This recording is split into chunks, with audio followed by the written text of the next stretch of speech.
Hey GA friends, Miss Cindea here, and I wanted to share with you a book by Mo Willems called Goldilocks and the Three Dinosaurs.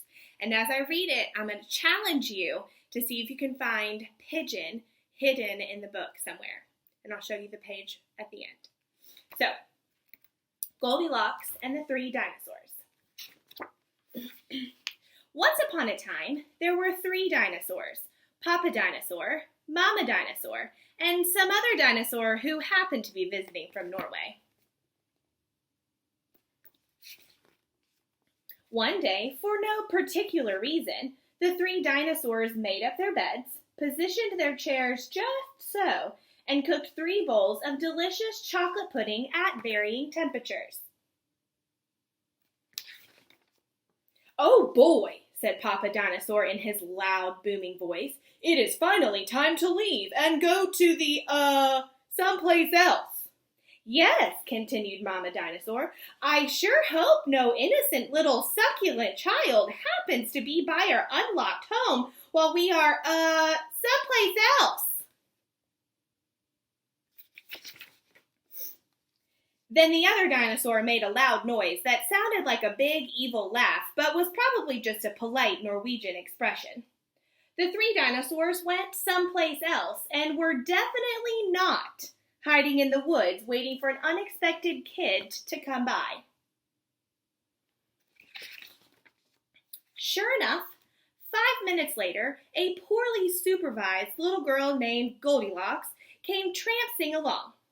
Just then, the forest boomed with what could have been a dinosaur yelling, "Gotcha!" but I'm sure was just the wind. The loud noise was immediately followed by another loud noise that sounded kind of like, "Be patient, Papa Dinosaur, the trap has not yet sprung." But that could have been a rock falling or a squirrel. Either way, Goldilocks was not the type of little girl who listened to anyone or anything. For example, Goldilocks never listened to warnings about the dangers of barging into strange, enormous houses. So as soon as Goldilocks came across a strange, enormous house, she barged right in.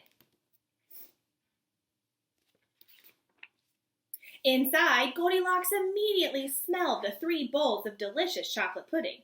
Said Goldilocks, "that chocolate pudding smells delicious. If only I could get all the way up to the top of the counter." Then Goldilocks noticed a very tall ladder that just happened to be there and certainly wasn't left there on purpose. Goldilocks climbed up the ladder and found herself face to face with 3 gigantic bowls of chocolate pudding. The first bowl of chocolate pudding was too hot, but Goldilocks ate it all anyway because, hey, it's chocolate pudding, right? The second bowl of chocolate pudding was too cold, but who cares about temperature when you've got a big bowl of chocolate pudding? Not her. The third bowl of chocolate pudding was just right, but Goldilocks was on such a roll by now, she hardly noticed. Soon, Goldilocks was stuffed like one of those delicious chocolate-filled little girl bonbons, which, by the way, are totally not the favorite things in the whole world for hungry dinosaurs. Tired and groggy, Goldilocks noticed 3 chairs in the living room. So she climbed down the ladder and walked out of the kitchen. The first chair was too tall. The second chair was too tall. But the third chair was too tall. Goldilocks wasn't going to climb that high just to sit in some chair, so she hiked over to the bedroom. When she got there, Goldilocks noticed that the beds were also gigantically big. What is going on around here?" groaned the exhausted girl. "The bears that live here must be nuts." Just then, the room filled with a loud, booming noise that was either a passing truck or a dinosaur gloating. "A few more minutes and she'll be asleep. Delicious chocolate-filled little girl bonbons are yummier when they're rested." Even a little girl who never listens to anyone or anything had to hear that.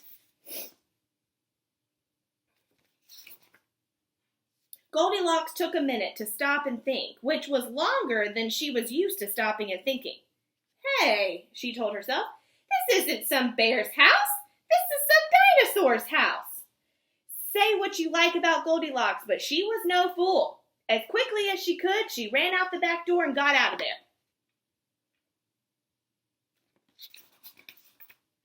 Just then, a loud plane flew by, which sounded pretty much like a trio of dinosaurs yelling, "Now!" or "Charge!" or the Norwegian expression for "chewy bonbon time."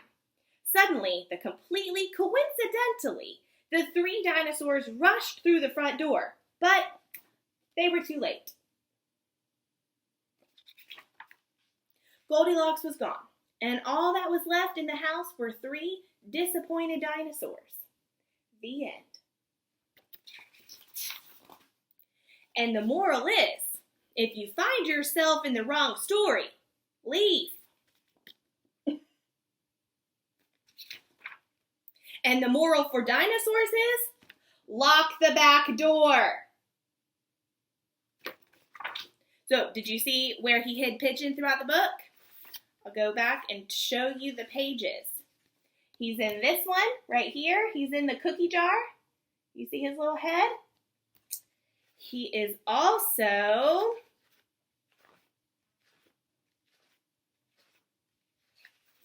hold on, it's coming. In the picture on the little nightstand.